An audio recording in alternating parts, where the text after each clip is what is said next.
Salut lume, eu mă numesc Andreea, iar el viu și o să ne batem cu frunze de cate, de nuc. Hai că aici avem frunze, cum vedeți.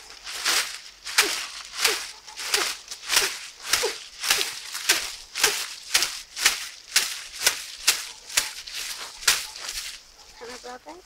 Ok, am văzut ceva. Runda 2.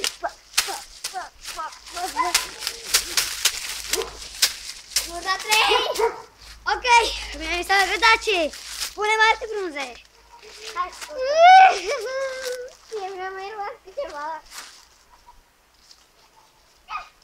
Eu zic că te descurge bogată.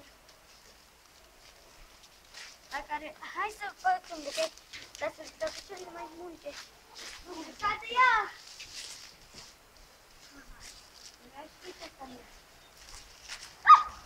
Eu ce vreau? Nimic că poate.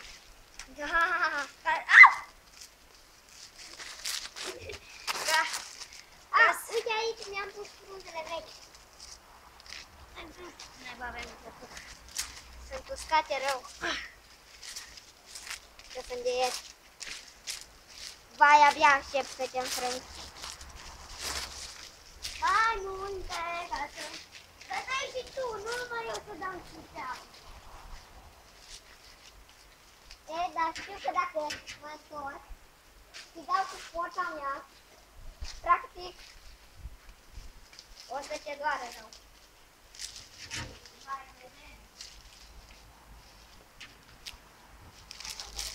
Hai să mai luăm câteva frunze. Gata! Începem! Câte ai?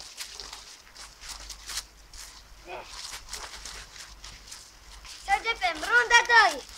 Hai mai împărțiți runda 2. Ară tare dai!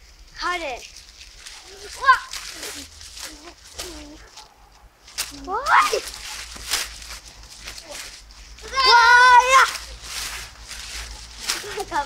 Parcă am fi luptător! Hai!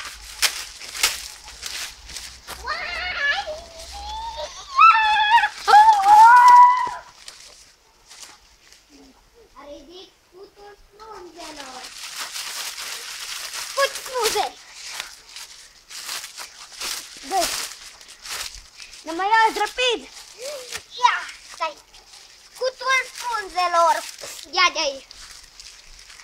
Haide! Ua! Haide! E clar că buchetul meu e slăbit.